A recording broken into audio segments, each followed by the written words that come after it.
Assassination of Shapour, Bakhtiar, 1991.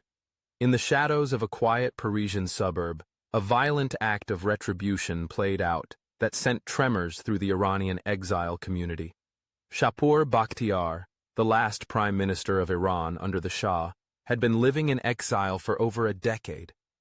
But even thousands of miles from Tehran, he could not escape the long reach of the Islamic Republic.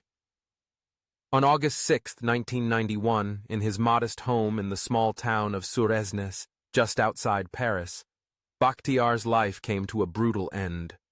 The assassination bore all the hallmarks of an operation carried out by Iran's most feared clandestine force, the Islamic Revolutionary Guard Corps, or IRGC.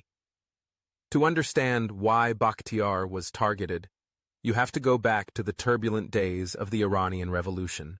In the final days of the Pahlavi dynasty, the Shah appointed Bakhtiar as prime minister in a desperate attempt to stabilize the collapsing regime. A reformist at heart, Bakhtiar tried to implement democratic changes while preserving the monarchy. But his efforts were no match for the revolutionary wave that swept through Iran.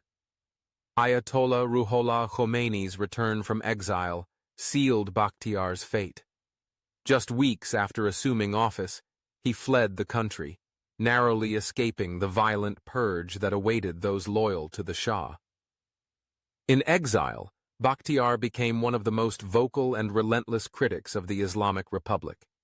From his home in France, he condemned the regime's human rights abuses, suppression of dissent, and export of terrorism. His words carried weight, and to the Iranian leadership, his continued existence posed an intolerable threat. For the IRGC, silencing Bakhtiar was not just an act of revenge. It was a chilling warning to all opposition figures who dared to speak out against the regime. The assassination was not the regime's first attempt to eliminate Bakhtiar. In 1980, just a year after the revolution, Iranian agents had tried to kill him in his Parisian villa. The plot failed, but it served as a grim reminder that the regime would stop at nothing to destroy its enemies. 11 years later, the IRGC was determined not to fail again. The plan was as ruthless as it was precise. Using forged documents and false identities, 3 assassins infiltrated France under the cover of a diplomatic mission. The killers, believed to be acting under direct orders from the Iranian regime, gained the trust of Bakhtiar's inner circle. On that fateful day in August, they were welcomed into his home without suspicion. But once inside, the atmosphere shifted.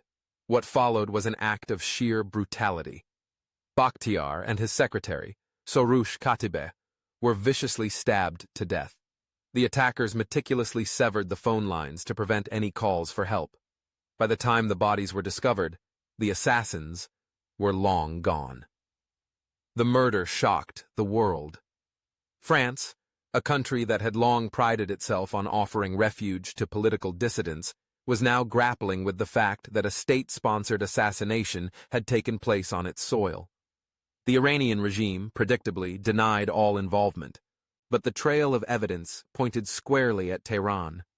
Investigators soon unraveled the complex web of operatives and intermediaries that led back to the IRGC.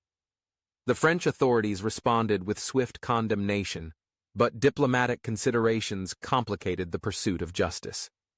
Iran's diplomatic channels shielded many of the suspects from extradition or prosecution. However, one man, Ali Vakili Rad, was apprehended and later convicted for his role in the assassination. His trial brought to light damning evidence of the Iranian government's complicity. Yet even his imprisonment was not permanent. In 2010, after serving nearly 2 decades, Vakili Rad was released and welcomed back to Iran as a hero. But the assassination of Shapour Bakhtiar was not merely the end of a man. It was a warning, a demonstration of the regime's resolve to eliminate dissent wherever it may be found.